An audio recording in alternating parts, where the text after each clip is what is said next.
ಕೋಲಾರ ಕೋಲಾಹಲ. ಒಂದು ದಿನ ಬಿಜೆಪಿ ಶುರು ಆಗುತ್ತೆ, ಒಂದು ದಿನ JDS ಶುರು ಆಗುತ್ತೆ, ಒಂದು ದಿನ ಕಾಂಗ್ರೆಸ್ ಶುರು ಆಗುತ್ತೆ. ಈ ಟಿಕೆಟ್ ಕೊಡೋವರೆಗೂ ಈ ಸಮಸ್ಯೆ ಶುರು ಆಗುತ್ತೆ. ಟಿಕೆಟ್ ಕೊಟ್ಟ ಮೇಲೆ ಇನ್ನೊಂದು ರೀತಿಯಾದಂಥ ಸಮಸ್ಯೆಗಳು ಶುರುವಾಗುತ್ತೆ. ಅದಾದ್ಮೇಲೆ ಚುನಾವಣೆ ಹತ್ರ ಬಂದಂಗೆ ಇನ್ನೊಂದು ರೀತಿಯಾದಂಥ ಸಮಸ್ಯೆಗಳು. ಬಟ್ ಸಮಸ್ಯೆಗಳ ಸರಮಾಲೆಗಳೇ ಪಕ್ಷಗಳಲ್ಲಿ ಇರುತ್ತೆ. ಆದರೆ ಇನ್ನೊಬ್ಬರ ಮೇಲೆ ಹೇಳೋದನ್ನು ಮಾತ್ರ ಬಿಡೋದೇ ಇಲ್ಲ. ಅವರವರು ತಟ್ಟೆಯಲ್ಲಿ ಬಿದ್ದಿರುವಂಥ ಹೆಗ್ಣವನ್ನು ಯಾರು ನೋಡೋದಿಲ್ಲ, ಇನ್ನೊಂದು ತಟ್ಟೆಯಲ್ಲಿ ಬಿದ್ದಿರುವಂಥ ನೊಣವನ್ನೇ ನೋಡೋ ಕೆಲಸಗಳು ಪಕ್ಷಗಳಲ್ಲಿ ನಡೆಯುತ್ತೆ. ರಾಜೀನಾಮೆ ಪ್ರಹಸನ, ಹೈಕಮಾಂಡ್ಗೆ ಅಸಮಾಧಾನಿತರ ಚಾಲೆಂಜ್. ಏನು? ರಾಜೀನಾಮೆ ಕೊಡಕ್ಕೆ ಹೋಗ್ತಾ ಇದ್ದಾರೆ. ಕೋಲಾರ ಬಣ ಬಡಿದಾಟಕ್ಕೆ ಬ್ರೇಕ್ ಹಾಕ್ತಾರಾ?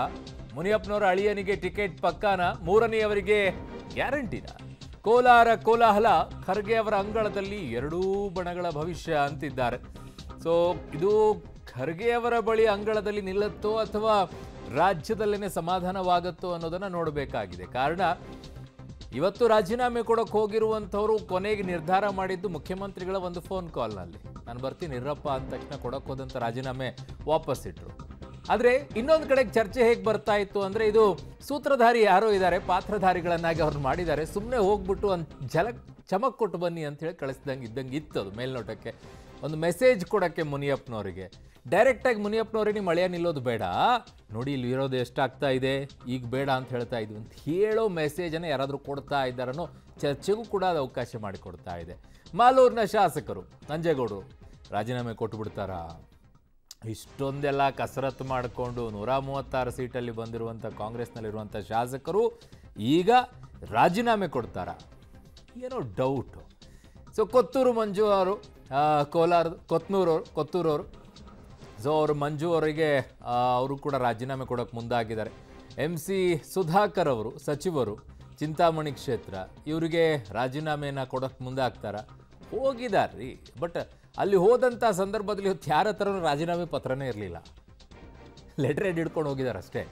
ಅನಿಲ್ ಕುಮಾರ್ ಅವರು ವಿಧಾನ ಪರಿಷತ್ನ ಸದಸ್ಯರು ಹೊರಟಿವ್ರು ಹೇಳ್ತಾ ಇದ್ರು, ಬಂದಿದ್ರು, ಅವ್ರು ಏನೋ ಲೆಟರ್ ತಂದಿರಲಿಲ್ಲ, ರೈಟಿಂಗಲ್ಲಿ ಬರೆದು ಕೊಡಿ ಅಂತಂದೆ, ಬಟ್ ಬರೆದು ಕೊಡಲಿಲ್ಲ, ಅಲ್ಲಿ ಬೇಡ ಅಂದರು ಅಂತ ಹೇಳಿ. ನಜೀರ್ ಅಹಮದ್ ಅವರು MLC, ಅವರು ಕೂಡ ಇವತ್ತು ಆಕ್ರೋಶ, ಒಂದೇ ಒಂದು ಆಕ್ರೋಶ ಏನು ಅಂತಂದರೆ ಅವರಿಗೆ, ನೀವು ಯಾರಿಗಾದರೂ ಕೊಡಿ, ಮುನಿಯಪ್ಪನವ್ರ ಕುಟುಂಬದವರಿಗೆ ಬೇಡ ಅಂತ.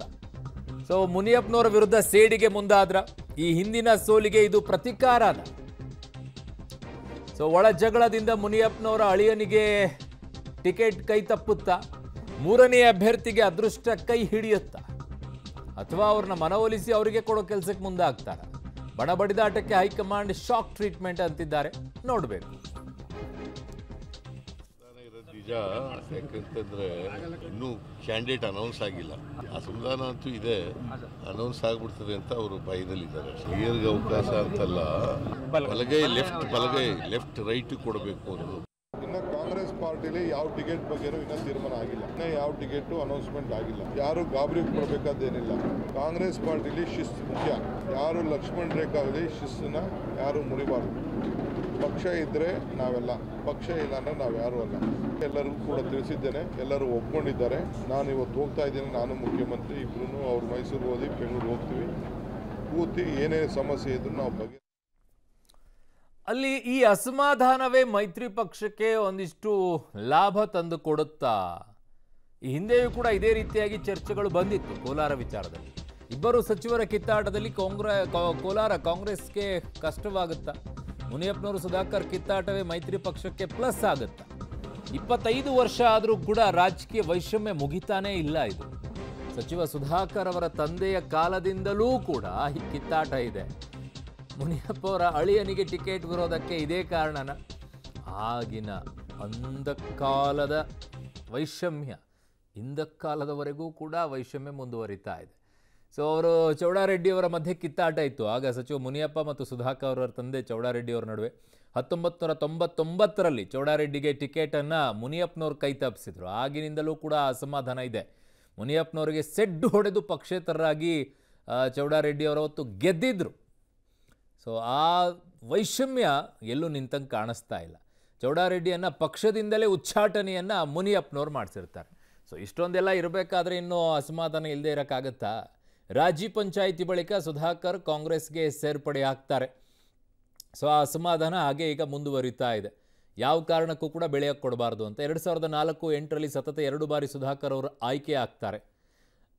ಅದು ಹಾಗೆ ಮುಂದುವರ್ಕೊಂಡು ಬಂದಿದೆ, ಅವ್ರದ್ದೇನೋ ಇದೆ. ಬಟ್ ಮುನಿಯಪ್ಪನವ್ರ ಜೊತೆಗಿರುವಂಥ ಕಿತ್ತಾಟ ಅವರು ಪಕ್ಷವನ್ನು ತ್ಯಜಿಸೋ ಮಟ್ಟಕ್ಕೆ ಬಂದಿತ್ತು. ಹಾಗಾಗಿ ಪಕ್ಷದಲ್ಲಿರಲಿಲ್ಲ ಅವರು. ಮತ್ತೆ ಅವ್ರನ್ನೇನೋ ಸಮಾಧಾನ ಮಾಡಿಕೊಂಡು ಕರ್ಕೊಂಡು ಬರುವಂಥ ಕೆಲಸಕ್ಕೆಲ್ಲ ಪಕ್ಷ ಮುಂದಾಗಿದ್ದಿದ್ದು. ಬಟ್ ಈಗ ಮತ್ತೆ ಮುನಿಯಪ್ಪನವರಿಗೆ ಅದೇ ಕುಟುಂಬದವರಿಗೆ ಕೊಡ್ತಾರೆ ಅಂತಂದರೆ ಹೇಗೆ ಒಪ್ಕೊಳ್ಳೋಕ್ಕೆ ಸಾಧ್ಯ ಆಗುತ್ತೆ ಅವರಿಗೆ? 2013-18ರಲ್ಲಿ ಕಡಿಮೆ ಅಂತರದಿಂದ ಸೋಲ್ತಾರೆ. ಈ ಸೋತಿದ್ದು ಕೂಡ ಮುನಿಯಪ್ಪನವರಿಂದನೇ ಅನ್ನುವಂಥ ಅಸಮಾಧಾನ ಅವ್ರಿಗಿರೋದು. ಕಾರಣ ಬಣಗಳನ್ನು ಮಾಡ್ಕೊಂಡು ಇವತ್ತು ಸ್ಟೇಟ್ಮೆಂಟ್ಗಳನ್ನು ಕೊಡ್ತಾರೆ ನೇರವಾಗಿ. ಬಣಗಳನ್ನು ಮಾಡಿದ್ರು ಸೋಲಿಸೋಕ್ಕೆಲ್ಲ, ಆ ಎರಡೆರಡು ಬಣಗಳಿಂದ ನನ್ನ ಪರಿಸ್ಥಿತಿ ಹಿಂಗಾಯಿತು ಅಂಥೇಳಿ ಅನೇಕರು 5 ಜನರಲ್ಲಿ. ಕಳೆದ ವರ್ಷ ಮತ್ತೆ ಕಾಂಗ್ರೆಸ್ಸನ್ನು ಸೇರಿ ಗೆದ್ದು ಸಚಿವರಾದರು ಸುಧಾಕರ್ ಅವರು.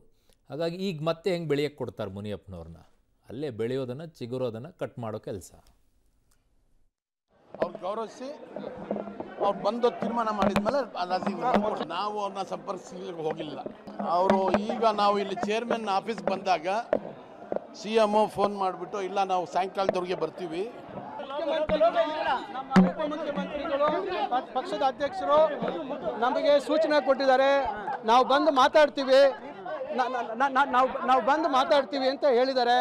ಅವ್ರ ಮಾತಿಗೆ ಗೌರವ ಕೊಟ್ಟು ಈಗ ಅವರನ್ನ ಭೇಟಿ ಮಾಡೋದಕ್ಕೋಸ್ಕರ ನಾವು ಕಾಯ್ತಾ ಇದ್ದೀವಿ. ಹೌದು, ಖಂಡಿತ ಮಾತಾಡಿದ್ದಾರೆ, ಎಲ್ಲರೂ ಮಾತಾಡಿದ್ದಾರೆ, ನಮ್ಗೆ ಮಾತಾಡಿದ್ದಾರೆ. ನೀವು ಮಾಡ್ತಾ ಇರೋ ನಿರ್ಧಾರ ತಪ್ಪು ಅಂತ ಹೇಳಿದ್ದಾರೆ. ಕೆಲವರು ಸ್ವಲ್ಪ ಬೇರೆ ತರನು ಮಾತಾಡಿದ್ದಾರೆ. ರಾಜಕೀಯದಿಂದ ಏನು ಜೀವನ ಇಲ್ಲ, ರಾಜಕೀಯದಿಂದ ತಿನ್ನೋದಂಥದ್ದೇನು ಇಲ್ಲ. ಯಾರೇನು ಮಾತಾಡೋದು ಏನೇ ಮಾಡೋದು ನಮ್ಮ ನಿರ್ಧಾರದಲ್ಲಿ ನಾವು ಇರ್ತೀವಿ. ಮುನಿಯಪ್ಪನವ್ರ ಕುಟುಂಬಕ್ಕೆ ಅಂತಲ್ಲ, ಈಗಾಗಲೇ ಮುನಿಯಪ್ಪನವ್ರಿಗೆ ದೇವನಹಳ್ಳಿಯಲ್ಲಿ MLA ಮಾಡಿದ್ದಾರೆ, ಮಂತ್ರಿ ಮಾಡಿದ್ದಾರೆ. ನಮ್ದು ಯಾರ್ದು ತಕರಾರಿಲ್ಲ. ಅವ್ರ ಮಗಳಿಗೆ KGF ನಲ್ಲಿ 2ನೇ ಬಾರಿಗೆ ಸೀಟ್ ಕೊಟ್ಟಿದ್ದಾರೆ, ಅವ್ರು MLA ಆಗಿದ್ದಾರೆ, ಮತ್ತೆ ಚೇರ್ಮನ್ ಮಾಡಿದ್ದಾರೆ, ಅದಕ್ಕೂ ನಮ್ಮ ತಕರಾರಿಲ್ಲ. ನಾವು ಕೋಲಾರ ಲೋಕಸಭಾ ಕ್ಷೇತ್ರದಲ್ಲಿ ಬಲಗೈ ಸಮುದಾಯಕ್ಕೆ ಹೆಚ್ಚು ಜನಸಂಖ್ಯೆ ಇದ್ದಾರೆ. ಮತ್ತೆ ಸ್ವಾತಂತ್ರ್ಯ ಬಂದಾಗ ಇಲ್ಲಿವರೆಗೂ ಅವಕಾಶ ಕೊಟ್ಟಿಲ್ಲ. ಅವರು ಅವಕಾಶ ವಂಚಿತರಾಗಿದ್ದಾರೆ, ಬಹುಸಂಖ್ಯಾತರು. ಅವ್ರಿಗೆ ಅವಕಾಶ ಕೊಟ್ಟರೆ ಪಾರ್ಟಿಗೆ ಒಳ್ಳೇದಾಗ್ತದೆ, ನಾವು ಗೆಲ್ಲಕ್ಕೆ ಅವಕಾಶ.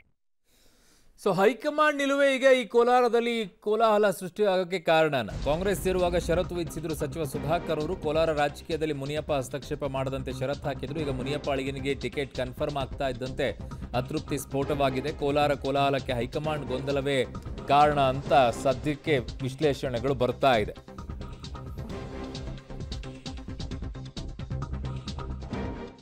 ರಾಜಕೀಯವನ್ನು ಸೂಕ್ಷ್ಮವಾಗಿ ಗಮನಿಸ್ತಾ ಇದ್ದೇನೆ. ಹಲವಾರು ರೀತಿಯ ಬೆಳವಣಿಗೆಗಳಿದ್ದಾವೆ. ಅದರಿಂದಲೇ ನಾವು ಇನ್ನೂ ಅಧಿಕೃತವಾಗಿ ಘೋಷಣೆಯನ್ನು ಮಾಡ್ತಕ್ಕಂಥದ್ದನ್ನು ಸ್ವಲ್ಪ ಮುಂದಿಟ್ಟಿರ್ತಕ್ಕಂಥ. ಬಟ್ ನಾವು ಯಾರನ್ನ ತಗೊಳ್ಳಿಕ್ಕೋಸ್ಕರ ಕಾಯ್ತಿದ್ದೀವಿ ಅಂತ ಅಲ್ಲ, ಪಕ್ಷದಲ್ಲಿ ಶಿಸ್ತೆಯಿಂದ ಇರ್ತಕ್ಕಂಥವ್ರನ್ನೇ ಘೋಷಣೆ ಮಾಡ್ತೀವಿ. ಯಾವುದೇ ಬದಲಾವಣೆ ಮಾಡಲಿಕ್ಕೆ ಪ್ರಶ್ನೆ ಇಲ್ಲ. ಈಗಾಗಲೇ ತೀರ್ಮಾನ ಒಂದು ಪಟ್ಟಿ ಮಾಡಿಬಿಟ್ಟಿದ್ದೇವೆ. ಅದರಿಂದ ಯಾವುದೇ ಗೊಂದಲ ಇಲ್ಲ. ಆದರೆ ಅಲ್ಲಿಯ ಬೆಳವಣಿಗೆಗಳನ್ನು ಕಾಯ್ತಾ ಇದ್ದೇನೆ ಅಷ್ಟೇ. ಕಾಂಗ್ರೆಸ್ ಪಾರ್ಟಿಯಲ್ಲಿ ಎಲ್ಲವೂ ಸರಿ ಇಲ್ಲ ಅನ್ನೋದು ಎಲ್ಲವೂ ಸ್ಪಷ್ಟ ಇದೆ. DK ಶಿವಕುಮಾರ್ ಮತ್ತು ಇವರ ಜಗಳ, ಮತ್ತು ಅವರಿಗೆ ಸರಿಯಾದ ಸರ್ಕಾರ ನಡೆಸೋಕ್ಕಾಗ್ತಾ ಇಲ್ಲ, ತಾವು ಸರ್ಕಾರ ನಡೆಸೋಕ್ಕಾಗ್ತಾ ಇಲ್ಲ ಅಂತ ತಿಳ್ಕೊಂಡು ಅನಗತ್ಯವಾಗಿ ಭಾರತೀಯ ಜನತಾ ಪಾರ್ಟಿ ಕೇಂದ್ರ ಸರ್ಕಾರದ ಮೇಲೆ ಆರೋಪವನ್ನು ಹೊರಿಸುವಂಥದ್ದು, ಸುಳ್ಳು ಸುದ್ದಿಯನ್ನು ಜನರ ಮುಂದೆ ಹೇಳಿ ತಮಗೇನು ಇವತ್ತು ಕೆಲಸ ಮಾಡಲಿಕ್ಕೆ ಆಗ್ತಾ ಇಲ್ಲ, ಅದರ ನಮ್ಮ ಮೇಲೆ ಹಾಕುವ ಪ್ರಯತ್ನವನ್ನು ಮಾಡ್ತಾ ಇದ್ದಾರೆ. ಅವ್ರ ಪಕ್ಷದ ಶಾಸಕರಿಗೆ ಜನರಿಗೂ ಅನಿಸಿದೆ ಸರ್ಕಾರ ಇದ್ದರೆ ಅಷ್ಟು ಬಿಟ್ಟರೆ ಅಷ್ಟು ಅಂತ. ಹಾಗಾಗಿ ಮುಖ್ಯಮಂತ್ರಿ ಒಬ್ಬ ಅಶಕ್ತ ಮುಖ್ಯಮಂತ್ರಿ ಆಗಿರೋದ್ರಿಂದ ಈ ರೀತಿಯಾದಂಥ ಚಟುವಟಿಕೆಗಳು ಶಾಸಕರು ಮಾಡ್ತಾಯಿದ್ದಾರೆ. ಸೊ ಇನ್ನು 5 ಶಾಸಕರ ರಾಜೀನಾಮೆ ಬೆದರಿಕೆ ಡೋಂಟ್ ಕೇರ್ ಅಂತ ಮುನಿಯಪ್ಪನವ್ರು ಹೇಳ್ತಾ ಇದ್ದಾರೆ. ನಾನೇ ಅವರನ್ನೆಲ್ಲ ಬೆಳೆಸಿದ್ದು, ಈಗ ನನ್ನ ವಿರುದ್ಧ ತಿರುಗಿ ಬಿದ್ದಿದ್ದಾರೆ. ಸತತವಾಗಿ 7 ಬಾರಿ ಗೆದ್ದವನನ್ನು ಕಳೆದ ಎಲೆಕ್ಷನಲ್ಲಿ ಕೂಡ ಸೋಲಿಸಿದ್ರು. ಸೊ ನಾನೇ ಯಾಕೆ ಅವರೊಂದಿಗೆ ಮಾತಾಡಲಿ? CM ಮಾತನಾಡ್ತಾರೆ. ಅಸಮಾಧಾನಿತರ ವಿರುದ್ಧ ಕೆಂಡ ಕಾರಿದ್ದಾರೆ ಮುನಿಯಪ್ಪನವರು.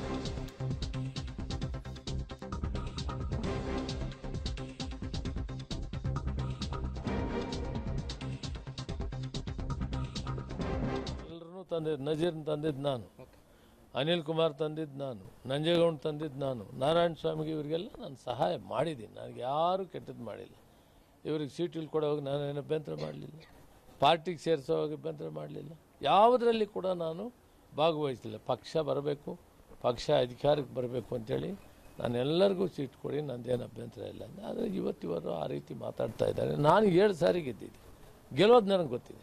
ಅವ್ರನ್ನ ಕೇಳಿ. ನಾನು ಶಿಸ್ತಿನ ಸಿಪಾಯಿ. ಕಾಂಗ್ರೆಸ್ ಹೈಕಮಾಂಡ್ ಏನು ಹೇಳ್ತದೆ ಅದಕ್ಕೆ ಬದ್ಧವಾಗಿದೆ. I don't speak more than this. ನಾನು 7 ಸಾರಿ ಗೆದ್ದಿದ್ದೆ, ಗೆಲ್ಲೋದು ನನಗೆ ಗೊತ್ತಿದೆ. ಅವರ ಅಭಿಪ್ರಾಯ ಅವ್ರು ಹೇಳಿದ್ದಾರೆ. ಹೈಕಮಾಂಡ್ ಏನು ತೀರ್ಮಾನ ಮಾಡ್ತಾರೆ ಅದಕ್ಕೆ ಬದ್ಧವಾಗಿರುತ್ತೆ ಅಷ್ಟೇ. ನಾನು ಶಿಸ್ತಿನ ಸಿಪಾಯಿ ಇದ್ದೀನಿ. ಕಾಂಗ್ರೆಸ್ ಪಕ್ಷದ 40-50 ವರ್ಷದಿಂದ ನಾನು ಪಕ್ಷದಲ್ಲಿ ಇದ್ದು ಬಂದಿದ್ದೇನೆ. ನಾನು ಇಷ್ಟೇ ಹೇಳ್ತೇನೆ, ಹೈಕಮಾಂಡ್ ಏನು ತೀರ್ಮಾನ ಮಾಡ್ತದೆ ಅದಕ್ಕೆ ಬದ್ದು.